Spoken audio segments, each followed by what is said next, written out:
So let's look at some other ways that we can use the ideal gas law. And one of the ways that we can use it, and I mentioned this previously when we did the molar mass problem, is molar mass determination.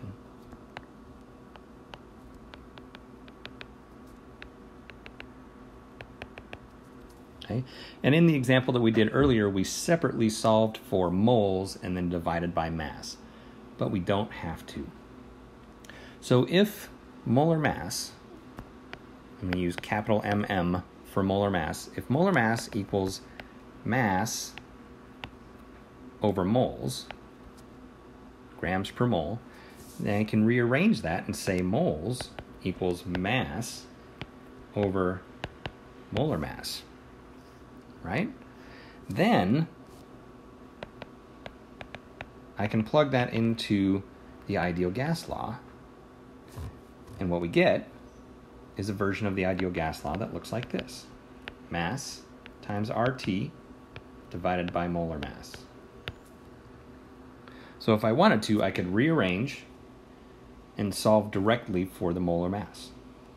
Pretty handy. Right, so the other thing that we can use it for is density of gases.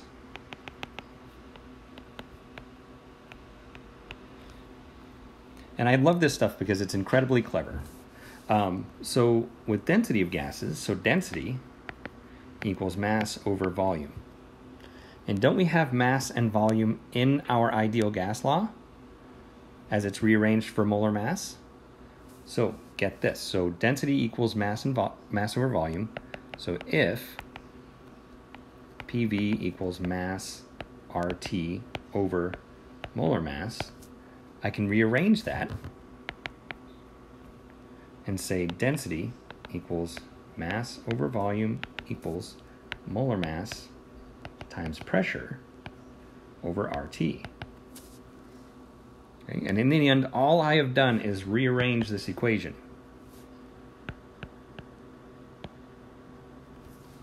Okay? I haven't done anything fancy. I've just rearranged the equation to get mass divided by volume on all by itself. Right? So let's get into something a little bit different, shall we? So speed and average kinetic energy.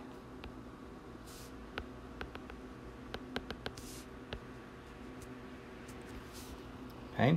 So average kinetic energy takes the same form as those of you that are taking or have taken physics, and it looks like this. So the average energy, average kinetic energy, EK,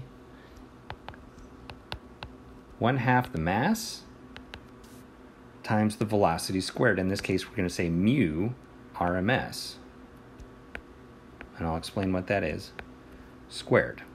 Okay, and mu RMS is the root mean squared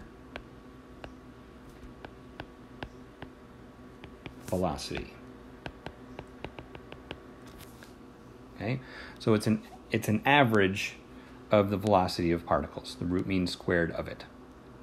Okay, so how do we get this thing? How does this relate to anything that we've done so far? Well, the root mean squared is related to the ideal gas law through Avogadro's number. And we really don't need to get into the derivation, but you can look it up if you want to. But we can solve for mu RMS with an equation. It was 3RT over the molar mass under the square root. Now here are some very important aspects. So molar mass is in kilograms per mole. Right, I'm going to put this, circle it in red.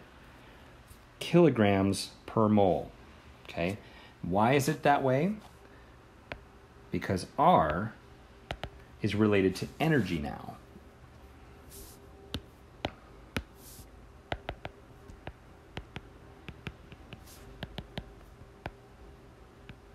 Right?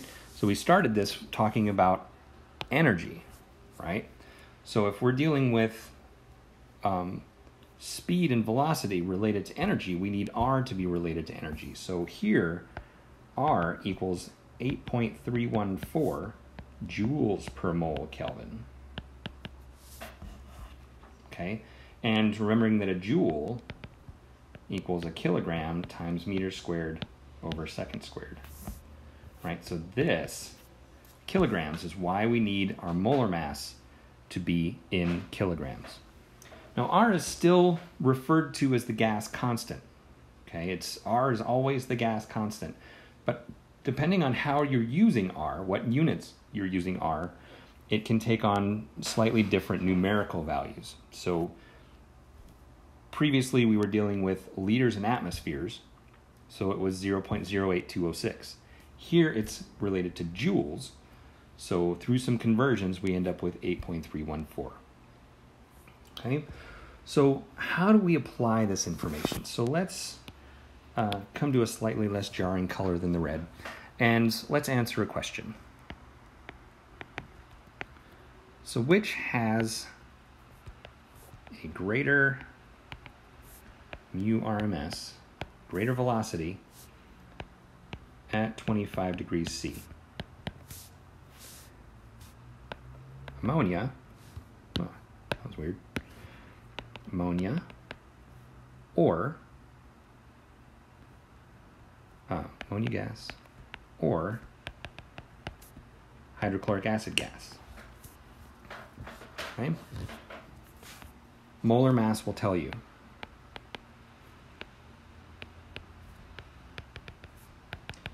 I don't even have to do any calculations with this. Okay? I can simply tell, based on the molar mass, which one will win. So the molar mass of NH3 is roughly 17 grams per mole. And the molar mass of HCl is roughly 37 grams per mole. Now let's think about our equation. Mu RMS equals the square root of 3RT over the molar mass.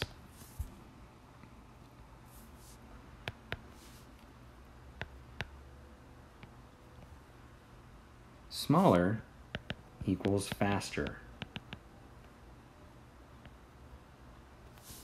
It's a faster mu RMS because the molar mass is in the denominator. Okay? So as the molar mass gets larger, the average velocity gets smaller because molar mass is in the denominator, right? So in general,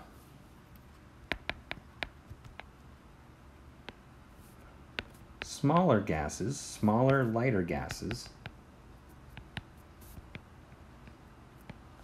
are faster. Okay, so just without even having to calculate that all the way through, I can answer that question just based on the molar masses.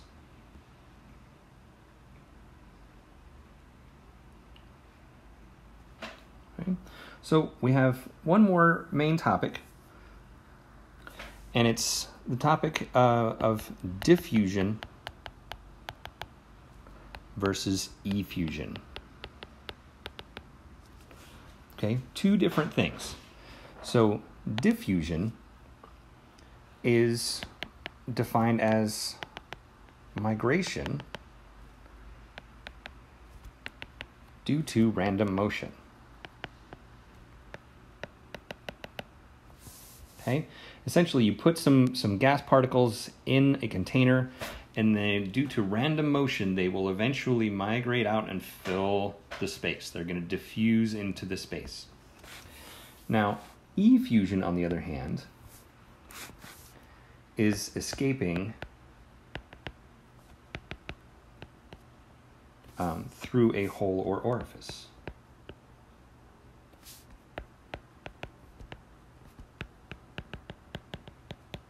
Not sure I spelled orifice correctly. Or pinhole or something. And you can think about effusion as kind of like when you have a helium balloon and you keep it for a while. Over time, that helium balloon deflates and ends up on the ground.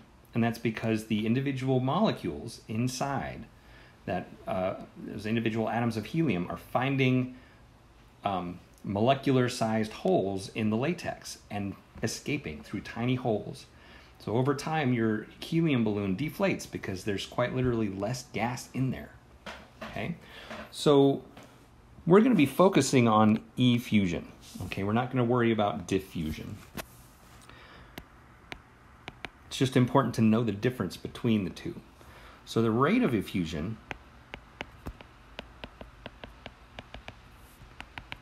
is proportional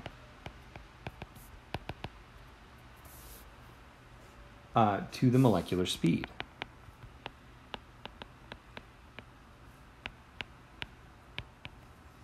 Okay, and we have an equation for that. So the rate of effusion of gas A, rate effusion for A, divided by the rate of effusion for B, equals mu RMS for A divided by mu RMS B. And here's the fun part. So it comes out equaling molar mass of B divided by molar mass of A under the square root. Okay, and that has to do, the reason that it flips, and I'm going to go ahead and show it just because it's kind of fun math. The reason that it flips is that if I have mu RMS of A, that is 3RT, not R, R, 3RT over molar mass of A, right? And if I divide that by mu RMS of B, 3RT over molar mass of A, and we would end up with the whole thing under the square root. So what do you do with fractions? When you divide by a fraction, you have to invert it and multiply.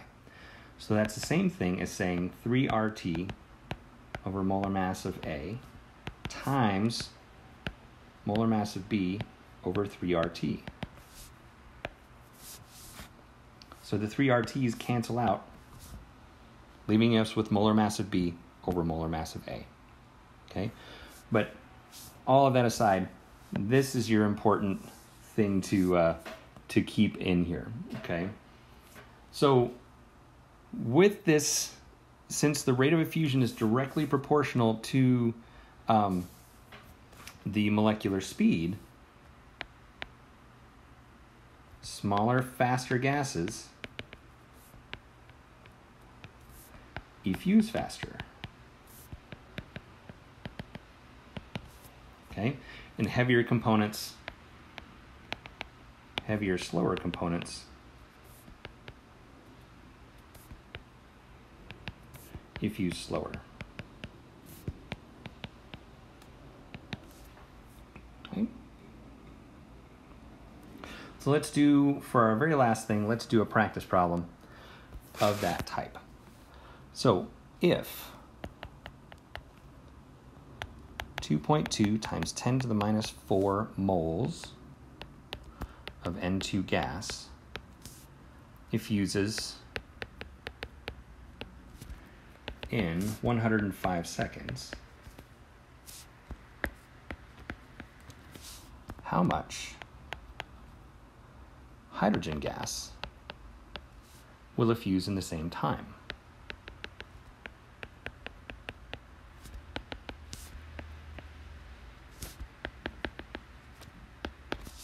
Okay, you have to pardon my handwriting. It's been a lot of writing here. So what we're going to deal with is, so mu RMS for H2 over mu RMS for N2.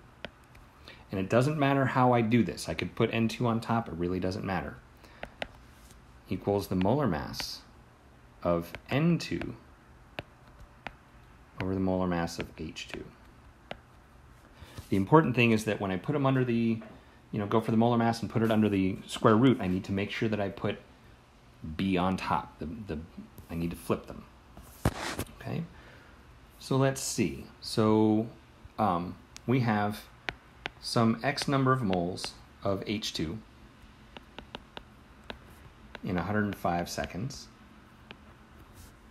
over 2.2 times 10 to the minus 4 moles of N2 in 105 seconds. Okay, so essentially those 105 seconds, that part just drops out. Okay, so the length of time is not really essential here. Okay, and that's going to be equal to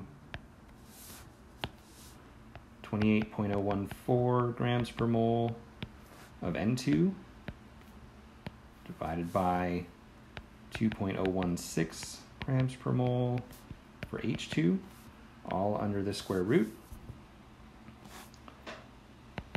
That equals 3.728. So then I can solve for the X number of moles. 3.728 times 2.2 times 10 to the minus 4 gives us 8.2 times 10 to the minus 4 moles of H2 will effuse in 105 seconds. Now, does this make sense? Hopefully it does. So smaller, lighter gases will effuse faster. So in the same amount of time, I should get more hydrogen gas effusing over a given time.